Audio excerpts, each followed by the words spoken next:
Okay, moving along, we got video number 3. All right, video number 3. I want to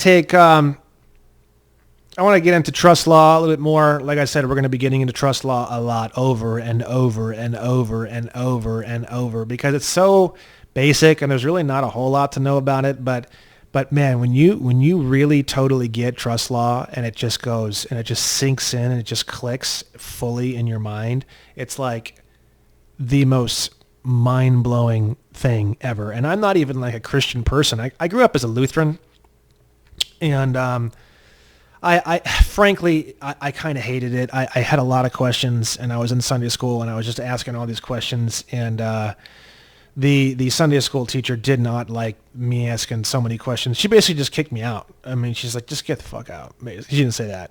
Obviously didn't say like a bad word, but she just said, get out. And I was like, okay, like, and I didn't feel bad. It wasn't like I hated the experience. I just, it didn't make sense to me on like a scientific level. And I asked a lot of questions and there wasn't really easy answers for it. So I just kind of said, bye-bye. This isn't really my thing. Now all these years later, I'm 36 now. This was way back when I was like, 12 or 14 or something. Here I am all these years later studying trust law and studying Bible verses because that's mainly where a lot of trust law comes from. And man, I have such a renewed respect for the Bible and the teachings of Christ. I'm not a Christian. I wouldn't call myself a Christian. I don't go to church, but man, it's like the Word of God is literally the way to free yourself in law. Like if you learn the will of God and you learn the operations of God and you learn what he was trying to say and you apply that legally to your life. I know it sounds kind of strange, but just bear with me. It's just total freedom. I mean, you can rip yourself out of every single fucking statute that exists literally on the entire planet to the point where you're standing there and the only body of law that really has anything to do with you at all is common law. There's not a single fucking statute that has anything to do with your life. That's kind of where I'm at now. And it's wild, man. It's just, and then once you understand trust law and you understand the maxims of trust law and you understand the Bible verses that comes from, all bodies of law stem from the 10 maxims of trust law and the maxims of trust law. I forget. Maybe it's not 10. Maybe I'm thinking of something else. We're going to get into those maxims later. But when you understand the tiers, let's go into the tiers real quick because I know I've talked a little bit about this, but not that much. So the top tier is trust law. Okay. And then below that, I would say, you have contract law or like definitions of a contract or what makes a contract, which we're going to get into in a much, much later video. Contract law. And then below that, you basically have the UCC. And then below that, you have basically everything else to some degree. I mean, there's probably other things in here that I'm missing. But this is kind of the generalized idea, right? So all of contract law is based off of trust law, and then all the UCC is based off of trust law and the contract law. And when I say contract law, what that means is basically like the basic ideas of the definitions of and the basic rules of contracts. Because the UCC is the Uniform Commercial Code, and all commercial activity is a contract. So when you understand, we're not going to get into the UCC. We're not going to get into the United States Code. We're not going to get into all these fucking complicated bullshit, horseshit statutes. We're going to get into the basic skeleton elements that build those more complicated codes. So you don't have to go through all these codes and try to learn all these things. And I mean, there's a few key things that we're going to go over that's really interesting, but I'm going to teach you the basic skeletal elements so that you're 10,000 times beyond any lawyer, because lawyers don't even look at, they're below statute. They're lawyers are inside of basically procedure. So So you have the lowest rung of the ladder of understanding is procedure, which is where 99% of lawyers and attorneys are at. And then above that, you have statute. And then above that, you have law. And then above that, you have, these basic ideas like contracts, how a contract's built, what are the laws, what are the rules, and then trust law, the maxims of trust law, the maxims of commercial law. This is like the tippy top of the food chain. And you're going to learn, what you're going to learn in this is so far beyond what any lawyer knows, that you're not going to need a lawyer anymore to represent yourself, which we're going to get into that word.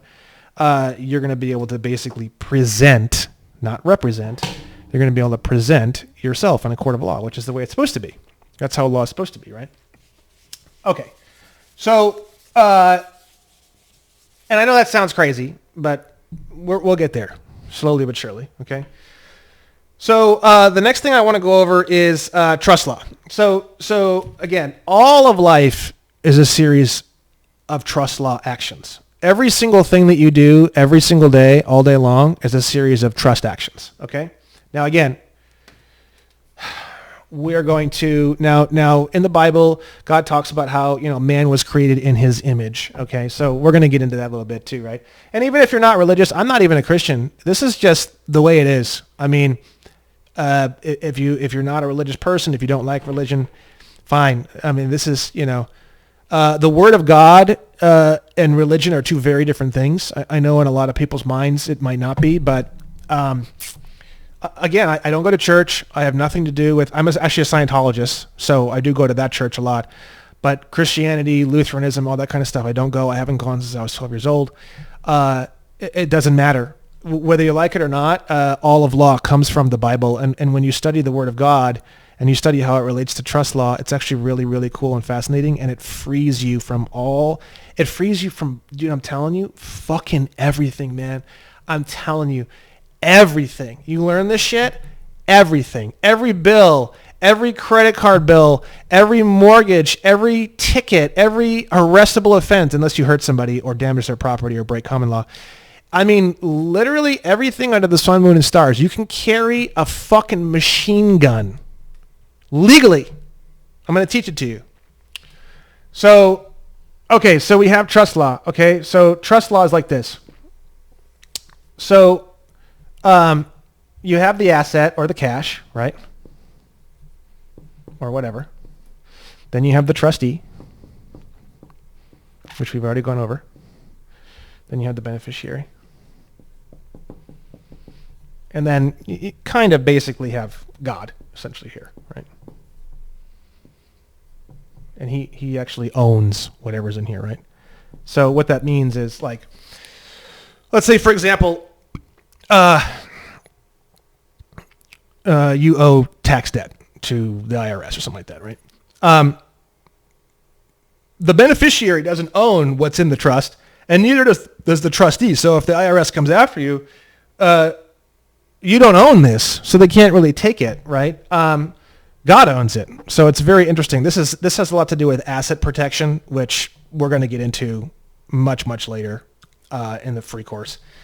So every single thing that you do in your entire life, if you think of it as a trust action, your life is going to get a lot better very, very, very fast. So if you're hitting on a girl, if you are trying to do a business deal, if you are selling something, if you are fixing something, if you are talking to somebody, if you are buying a meal, if you are purchasing a new cell phone, if you are saying hello to someone that you just met, if you are meeting a new social interaction, if you're meeting a new business interaction, if you're having a drink with a friend, I could just go on and on. I could name every goddamn thing that you do in your entire fucking life, minute by minute, from the day you are born to the day you die.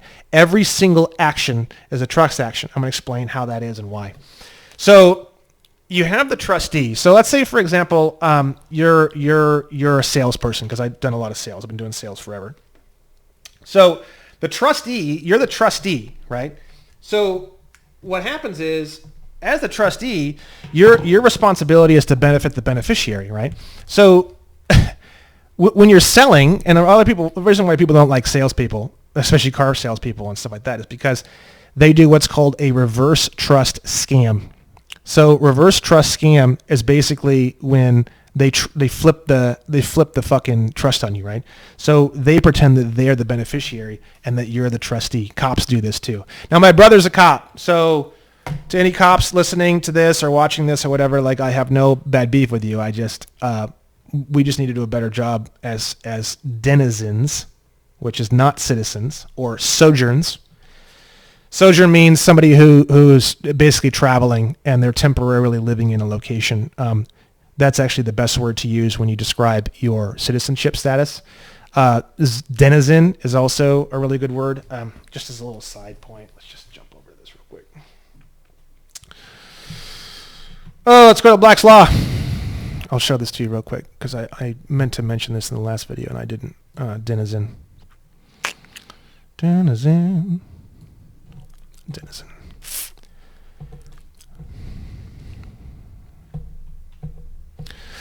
Denizen, denizen, are you just a denizen? Denizen, denizen, are you just a denizen? Yeah, I'm just a denizen, denizen. My name ain't Dennis, I'm a denizen, denizen. My name ain't Dennis, I'm just a denizen. Yeah, my name ain't Dennis, I'm just a denizen. It's so annoying. Don't you want to be a denizen? Maybe I can find it here. Denizen.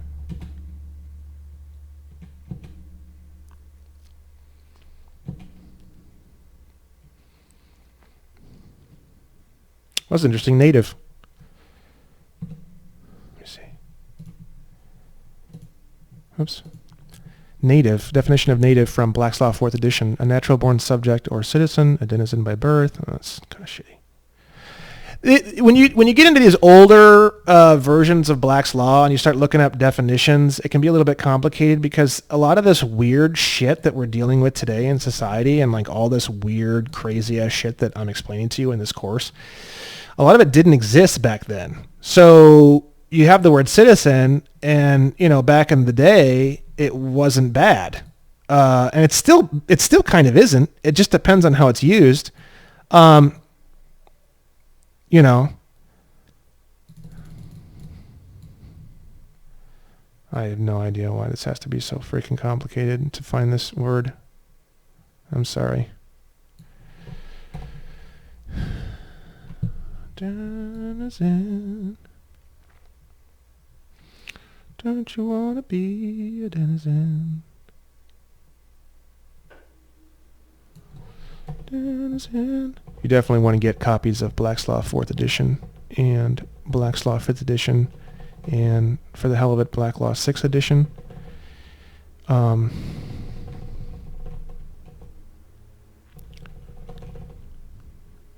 we're getting close.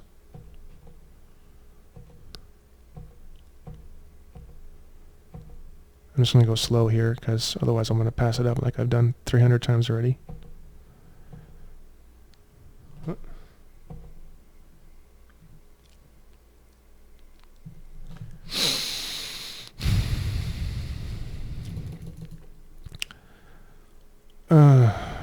In English law, here it is, denizen.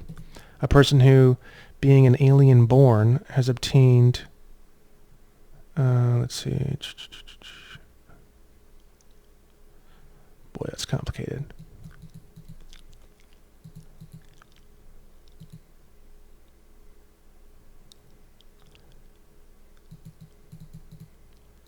A dweller. In American law, a dweller, a stranger, admitted to certain rights in a foreign country, or as one who lives habitually in a country but is not a native-born citizen, one holding a middle state between an alien and a natural-born subject, one who has some relation to the enemy nation which is not lost by the alien's presence within the United States, blah, blah, blah, blah.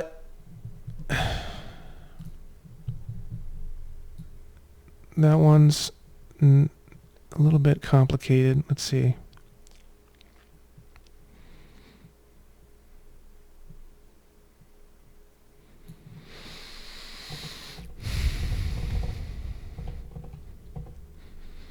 sojourning or sojourning. The term means something more than traveling and applies to a temporary as contradistinguished from a permanent residence. So this is actually the best way to describe yourself when you're describing the different terms and stuff like that we're going to be getting into later in terms of where you're residing or where do you live or where do you domicile, which means where is your home. A sojourn of California is basically where I'm at. And that basically explains that you're not really a resident, so you're not really part of the statutes of the state. That's kind of how you break a state contract like that. Anyways, I kind of got off on a little bit of a tangent there, so let's get back to every single action in life is a trust action. Okay, so you're the trustee.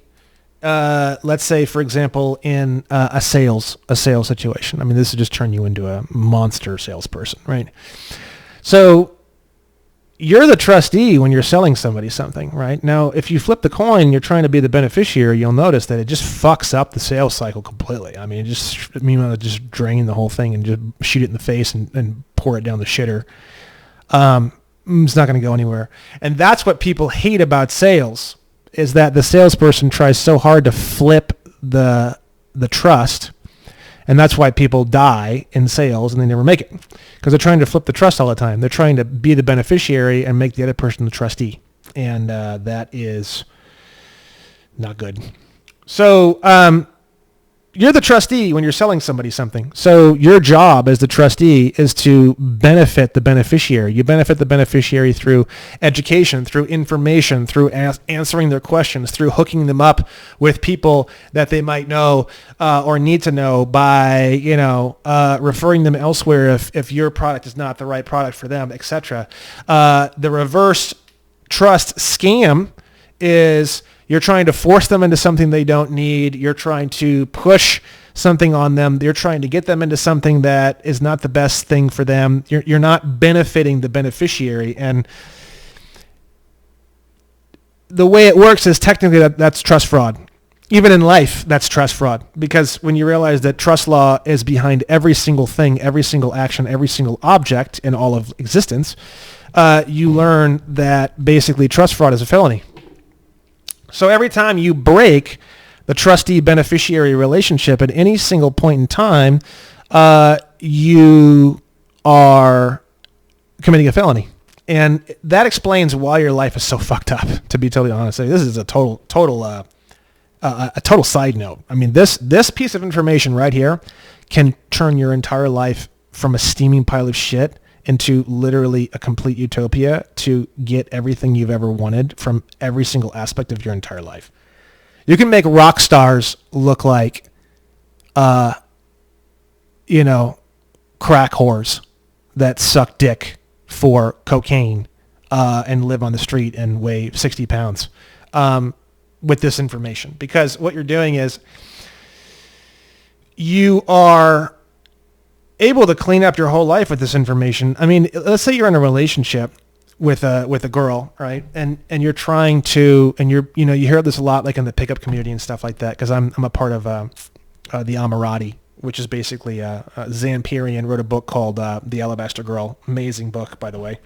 It's all about love and beauty and women and sex, and he talks a lot about like neediness, and you see that a lot in the pickup community and stuff like that, dating communities and stuff like that. Neediness, by definition, is a reverse trust scam. So what's happening in a neediness situation, whether it be a dating situation, a sexual situation, or a sales situation, or anything, again, is you have a person who's the trustee and they're trying to do a reverse trust scam, which is trust fraud, which is a felony. They're trying to be the beneficiary, and they're trying to make the other person the trustee. So, for example, you hear about it a lot, the nice guy, which is in my book, which I have a couple of my books over here. You can see it in the video. Love is a Battery, little plug for my book. But it ties into trust law, because everything ties into trust law. Even my first book ties into trust law. I just didn't know it at the time. So You see some hot girl and you're going on a date with her, and you're a fucking piece of shit, and you basically say, hey, I paid for dinner, like, I want to get fucked, so what you're doing is you're saying I'm the beneficiary now, bitch, and you need to be the trustee, because I was the trustee earlier, and I made you the beneficiary earlier, right? So that is a felony. That's trust fraud. You're not going to get prosecuted for it necessarily. But basically, like all of commerce law, all of statute, everything that you're ever going to learn, the UCC, the United States Code, everything is basically based off of that same idea. Again, trust law is the tippy top. And when you philosophically understand what I'm describing to you right now, and you totally get it, bro, it's just like, it's the biggest mind fuck you've ever had in your entire life. So you're either the trustee or you're the beneficiary at all times, and you try to swap those incorrectly, and it's going to cause a lot of problems. It's going to cause girls to run away from you. It's going to cause sales prospects to run away from you. It's going to cause the whole fucking world to run away from you. Your family, your friends, everything that you love, everything that you adore will exit your life, whether you like it or not. And a lot of times it will exit your life unexplainably, and you won't know why. And you'll start to, list in your head, what could it be? And coming up with all these ideas. And what happens is when you start listing in your head like that, and you start making lists of what could this be that's destroying my life, and oh my God, and oh my God, and oh my God, you can actually literally drive yourself into the deepest depression, drug use, alcohol use, sexual, frantic sexual behavior, etc. It will drive you literally insane. And when you understand trust law, then none of that is confusing anymore, and none of that will cause a problem for you anymore. You're the trustee, and then they become the trustee, and then they benefit you. And but either party, there is no God didn't design this to be something where someone's forced to be the trustee or forced to be the beneficiary. The power of choice and the ability for the person to decide or not decide or to leave or to do whatever they want at any point in time, that's built into trust law. It's the willingness of the individual to be the trustee and the willingness of the individual to be the beneficiary. So some people don't want to be beneficiaries of certain things, and some people don't want to be trustees of certain things. And you're going to learn later on in contract law that there's all these different points for a contract to be there.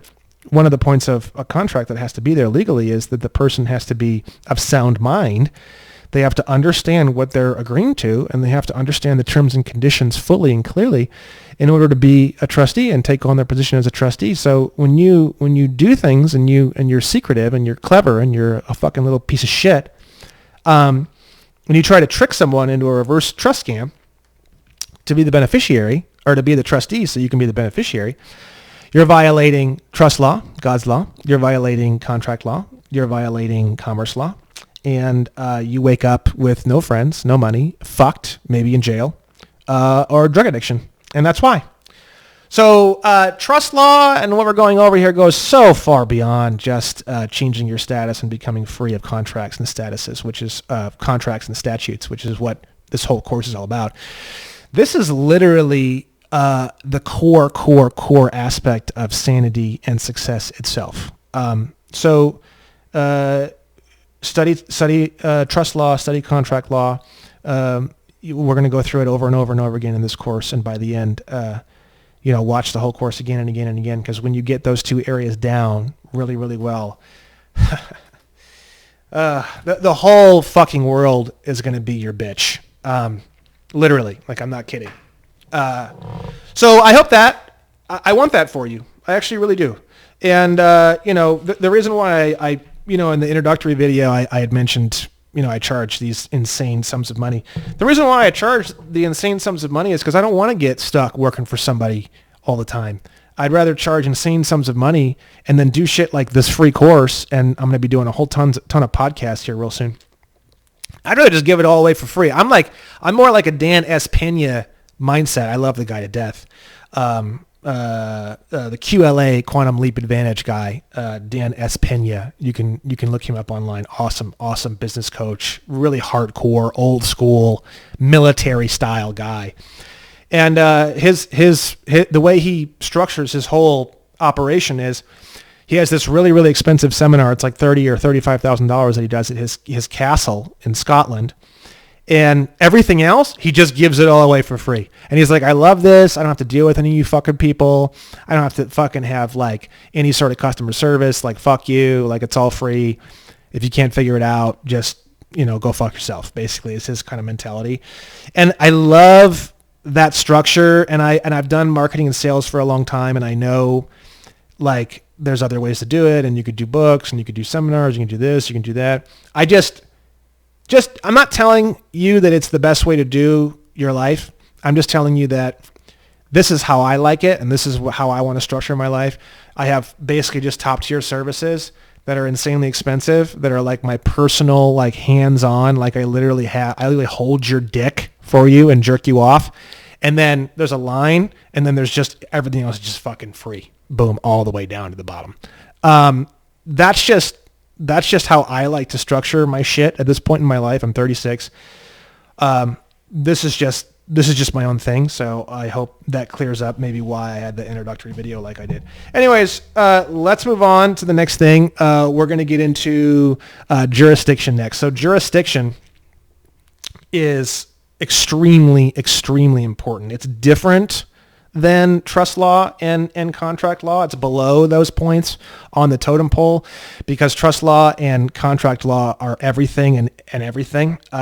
Jurisdiction has to do with when you go a little bit lower on the totem pole and you start getting into like different statutes and stuff. What statutes apply to a certain person? Like, is the person inside this body of statutes or not? For example, like these rules here, these rules here. Here, I'll draw it out for you. We're going to get into a couple things when it comes to jurisdiction. Jurisdiction is extremely, extremely important. It's not as important as trust law and contract law, but it's up there, man. It's way, way up there. It's definitely a lot higher on the scale than statute, and it's way, way higher on the scale than procedure, which is just bullshit. So let's get into jurisdiction. So there's three primary jurisdictions on Earth, okay? So we have the air, we have the land, and then we have the sea, okay? These are the three primary jurisdictions, right? And when you say the word jurisdiction, it could mean a lot more than this. Like, this is like the top tier, and then it breaks down from there, and then you have like statutes, and then you have like, is the person, let's say a particular county has particular rules, or a particular city has particular rules, or a particular state has particular rules, or different types of tax authorities have particular rules, and you have all these different bodies of rules that are all. It's like, does the county have jurisdiction? Does the city have jurisdiction? Does the state have jurisdiction over, basically, do they have the ability to, jurisdiction basically means, do they have the ability to push their rule set, their statutes onto somebody else, onto this particular person for this particular reason? That's jurisdiction, right? So air is the senior most jurisdiction by far, which is, you guessed it, it's trust law. And trust law comes from the Bible. So the Bible is the tippy top of all this. And then from there you get trust law, which is the air jurisdiction, okay? Then you have land. This is where you are as a human being. This is human law. Otherwise known as common law. And this is the three rules I was telling you before. Rule number 1 is don't hurt people. Rule number 2 is don't hurt people's property or steal their shit. Rule number 3 is be transparent in your contracts. Don't fuck people over with your contracts or lie or be untransparent with your contracts. That's rule number 3. Then you have the C. The C is where things get complicated. This is commerce law. This is the UCC. This is the USC, the United States Code. This is pretty much everything. Everything. Now, what, again, we've gone over this a couple times. We're going to go over it again. What is, in all of commerce, what is the senior thing in all of commerce? Do you know it? Yep. It is contracts. Contracts is the senior aspect to all commerce. So when you understand contracts, you understand commerce law, and you don't really, I mean, you can go into all the statutes and you can go into the UCC and you can fuck around for 9 billion years going through all this horse shit. But really, truthfully, when you study the basic element of contracts, you pretty much are studying the entire body of the C jurisdiction, which is the commerce jurisdiction. So that's kind of why I'm talking so much about commerce and trust law and common law. So we're trying to simplify all of law here. And the reason why we're trying to simplify all of law is because once you really simplify all of law, you can find and kill every single contract that you're involved with, and you can pull yourself out of every single statute, right? And that's what we're trying to do with this course. So human law, common law has the 3 rules. Super simple. That's really simple. Trust law, you have the trustee, the beneficiary, and the asset or the cash in the middle, and then you have the God that owns it, and then you have a bunch of other shit that you can go and study about trust, like the person who creates the trust has a certain name, and then you have like if the beneficiaries die or something happens, then the trust assets go to a different person. That's called the successor. There are other things, but it's like the importance level of those other things for this course are like 0. So we're not getting into that. Just the trustee beneficiary relationship inside of trust law is basically like, we're just going to keep banging on that thing over and over again. Because once you really get that, boy, a lot of magic's going to start happening. And then in the C, you have contracts, contract law. Once you understand the basics of that, which is going to be in a far later video, but we're going to be going over bits and pieces of it, leading all the way up to that video. So that way when we hit that video, you can really nail it down.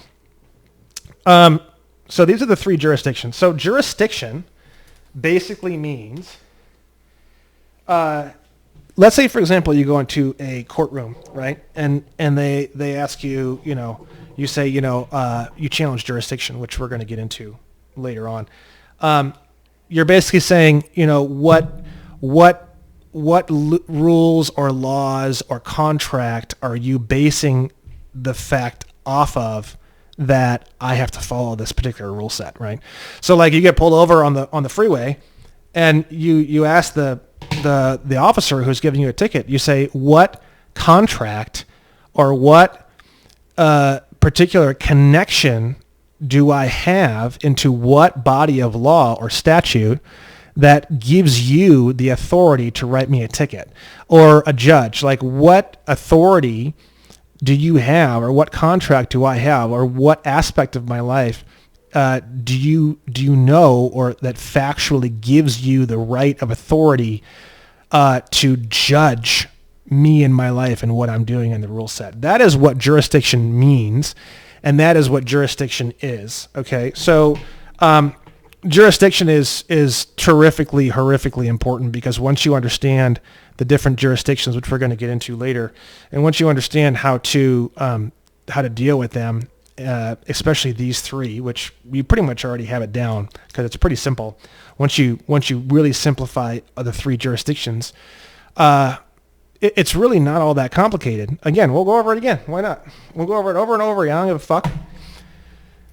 Jurisdiction of the heir, which is the senior jurisdiction, is trust law, which is the trustee-beneficiary relationship. That's it. That's it. Land, which is where humans are. They don't realize it, and in law they're not. All humans are in this category, and they don't realize it, and we're going to get into how to fix that. This is where you want to be. You want to be here and here. You really want to be in all 3 at the same time, but really this and this is where you start getting all your rights back, and you start pulling out of all the statutes, okay? And we're going to go over all that. It's really not even that complicated. The land, human law, common law, the three rules. You have rule number 1, don't hurt people. Rule number 2, don't steal or damage their property. Rule number 3, be transparent in your contracts. Don't fuck people over in their contracts. Jurisdiction number 3, which is the sea. It's commerce, and it's the UCC and the United States Code, and basically everything under the sun, moon, and stars that you've ever seen that's confusing. And the god of that area is contracts and contracts law and the structure of a contract and what it means to have a contract. So those are the 3 jurisdictions. Those are the 3 things that we're going to be going over in this course, so you can handle and control all 3 jurisdictions in your life. Okay?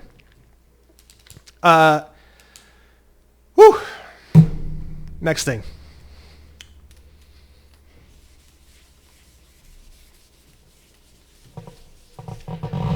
So the all capital name, which is Brandon Joe Williams in all capital letters, like we went over earlier. That's your vessel name. That's your fake name, your weirdo name, your name that is used. Okay, here we go.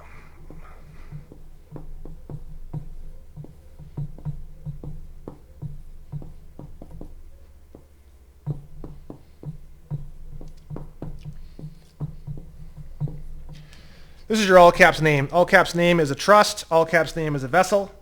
All caps name is a slave. All caps name is a U.S. citizen, which is something that is basically owned by United States, which means the District of Columbia. This name is basically your slave name, and when you respond to your slave name, you thus become a slave. If they assume you're a slave and you say, yes, I am, and you pay or you sign documentation that agrees with such a thing, and you do not sign that documentation under threat, menace, or duress, you have just made yourself a slave. Congratulations. And that's exactly how the system works. They do not force you to be a slave. They do not make you a slave. They just have some very, very cleverly worded terms that you think mean one thing, but that don't have anything to do with that at all whatsoever. You assume the definitions of words, which is absolutely deadly. You sign documentation that state that you are a certain status, and they go, oh, well, look at that. One more slave for the pile, boys. Boy, that's beautiful. Look at that. Thank you so much, Mr. Williams, for being our slave. We really appreciate that. Really quite friendly of you. Thank you so much. So when you sign documentation, when you respond to your name in all capital letters, when you allow them to create this assumption, you are basically pulling yourself into the jurisdiction of United States, which means the District of Columbia. Okay? So this is how it works. I'm going to make a really, really, really piss poor drawing here. It's going to be awesome. So here's America. Absolute shit drawing. I don't really give a fuck. That's America. It's the shittiest drawing of America ever drawn. It looks like a fucked up tooth or something. So here's DC. So I live here. Fuck, where do I live? Right here, I think. I live in Los Angeles, or what should I say? I'm a sojourn on the land of what is known as Los Angeles.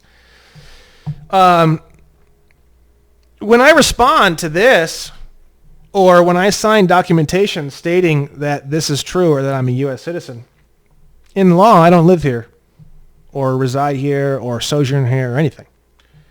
I actually just moved to Washington, D.C., otherwise known as the District of Columbia, which is a private, for-profit federal corporation known as United States, with a capital U and a capital S, which we went over before. The all caps name is the thing that places you inside their little sandbox that they have, their little world, their little plaything called the District of Columbia. And once you're in there, you now are their little bitch. You have privileged income. You are taxed. You don't have any rights as a human being at all because you don't live in the United States of America. The Constitution, which I have right here on the video, That's a cool, like, old style version of it with like the old paper and shit. It feels like really old paper. It's like old, really cool paper. The Constitution does not apply to a federal corporation that is a completely foreign entity to the United States of America. It applies to people who live in the United States of America. The Bill of Rights applies to people in the United States of America. The Second Amendment applies to the United States of America. It doesn't apply to United States. It doesn't apply to a federal corporation. It doesn't apply to for-profit corporations. It doesn't apply to any of those things. So this is the huge, monstrous confusion that people have, gotten themselves into. And this is the huge, monstrous confusion that we're going to clean up in this course fully. And we're just starting to get into that now. We're going to be getting into that more and more and more. And then what do you do, obviously, later? That's the last part. We're not going to do anything until you're understanding this 100%, very, very comfortable with it. And then we'll do some shit to fix it. So your all capital letter name, you can actually trademark that name. And that's one of the ways you can gain control over it. That name actually has a section of the public debt that it's responsible for. You can discharge that public debt, and you can transform that name, which is a trust. You can transform that name, that trust, into a creditor of the United States rather than a debtor. You can do all sorts of crazy ass shit, okay? But really the first and most important thing and the simplest thing you need to do is just stop responding to it and to clarify it and to make sure that you're not responding to it and saying that you're a U.S. citizen and placing yourself in the jurisdiction of the District of Columbia and burning all your rights to the ground. You're burning all your rights to the ground when you do that. Every time you sign anything that says U.S. citizen on it or U.S. person, when you go to the bank and you sign documentation that says U.S. person, it means the same thing. You are a non-U.S. person. You are a, we're going to get into all those terms in the next video, I believe, or very, very soon. We're going to be getting into all the different terms. And there's not that many of them. They're very simple to understand. Very, very difficult to find clear definitions for each one. So this course is going to be very valuable for that. So anyways, the all caps name is what pulls you into their jurisdiction. So how do you write a human name normally? Well, it's very simple. I do mine in all lowercase. Some people do not. Some people do the first letter capital and the rest lowercase. I don't really see any problem with either one. I prefer all lowercase. So all lowercase. We have Brandon, Brandon, hyphen or line, middle line, Joe, lowercase, colon, Williams. Now, even better than that, you would say Brandon, I do all lowercase, hyphen, Joe, lowercase, colon, family of Williams. A last name is a vessel name. A family name is a human name. So this is a family name. First name Brandon, family name Williams. This is how you write a human name. Now, if you want to go even farther, now what happens is that let's say you write this name on a document, okay? Just like everyone always does, because this world's fucked up, they want to try to flip the trust on you. They want to do a reverse trust scan. They want to make you the trustee and then the beneficiary, right? So let's say, for example, you're signing documentation at a bank.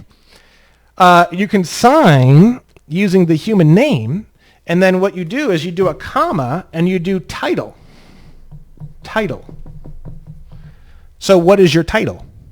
Are you the trustee? Are you the beneficiary? There's other words too, like agent. Agent means that you're working on behalf of someone else, right?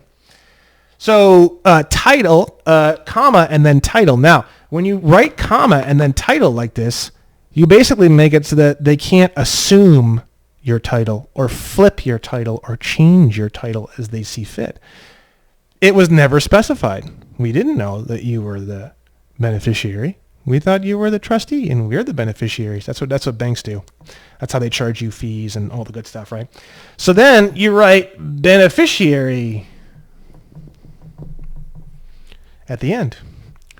Now you're locked in. Now they can't flip the trust on you. They can't make you the trustee because you signed as the beneficiary. You're locked in as beneficiary. I mean, obviously, like at that point, now you can't act as a trustee at any point in time. So you just have to really understand what you're doing. But basically, like most of the time, with most interactions with companies and businesses and credit card applications and stuff like that, you're the beneficiary. You're not the trustee. When you're selling something or you're working for somebody or you have clients and stuff like that, like those are all trustee type behaviors and actions, right? But beneficiary is basically anything that where you're paying for something to have a service done for you, you're the beneficiary. So you're the beneficiary of a bank account, you're the beneficiary of when you're buying a car, you're the beneficiary when you're buying a sandwich, you're the beneficiary when you are reading a book. The book writer is the trustee. And the reader is the beneficiary. When whoever made this drink is the trustee, and when I'm drinking it, I'm the beneficiary. So I'm benefiting from what the trustee has given to me, right? This gun, kind of a weird one. I mean, to think about how this would work, I guess if I'm the trustee and someone's doing something very, very bad, I guess in kind of a weird kind of way, you can say like if I shoot him, I'm benefiting him by he knows it's bad and he knows he needs to be disciplined in his mind, like subconsciously. So it's kind of a weird one. This one's kind of a really tough example to give, but there's a lot of that. I mean, people do something bad, maybe even like an accident, something they didn't even mean to do, and they go, oh, I'm such a bad person and I deserve to have horrible things happen to me. And then before you know it, they're getting in accidents and they're falling and hurting themselves and breaking bones, and it's just really funny because trust law, that's all trust law in action. So I was a bad trustee. Let's translate that. I was a bad trustee. I deserve to have something horrible happen to me to balance my balance sheet because I'm a bad trustee. So now someone else is the trustee and they're the beneficiary of receiving something bad, which it's kind of a weird way to think about it, but in their fucked up mind, they're benefiting from something bad happening to them because they're trying to balance the books in their mind of some horrible thing that they did that they felt guilty about. They're trying to relieve that guilt by having something horrible happen to themselves. So it's kind of a weird, super fucked up way to think about it. But by getting shot in that situation in a really fucked up way, they are the beneficiary. And the person who's shooting them is the trustee because they're benefiting by relieving the previous guilt. No matter what you think of, no matter what you're trying to look at or analyze, it always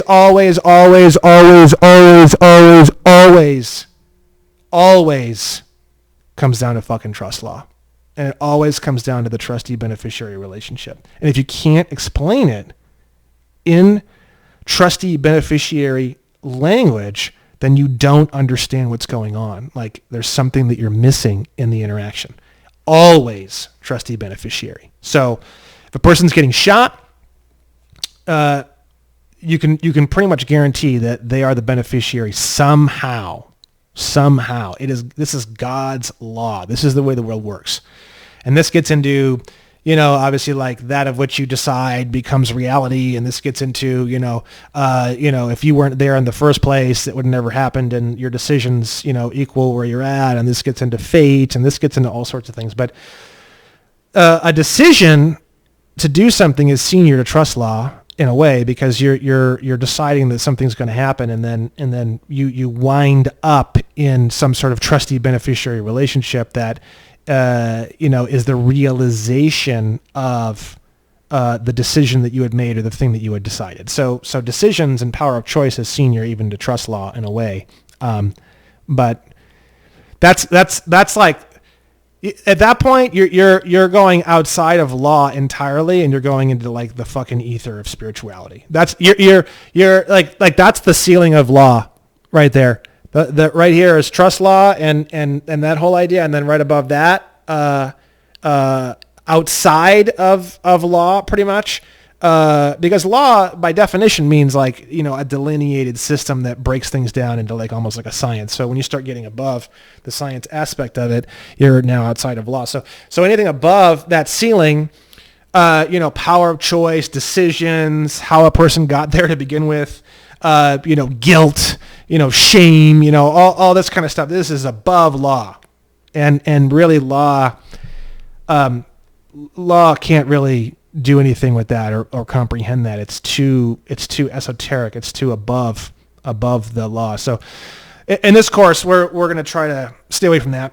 We don't really need to get into that too much. So, all right. So that's all for video number 3. I will see you guys at video number 4. Goodbye.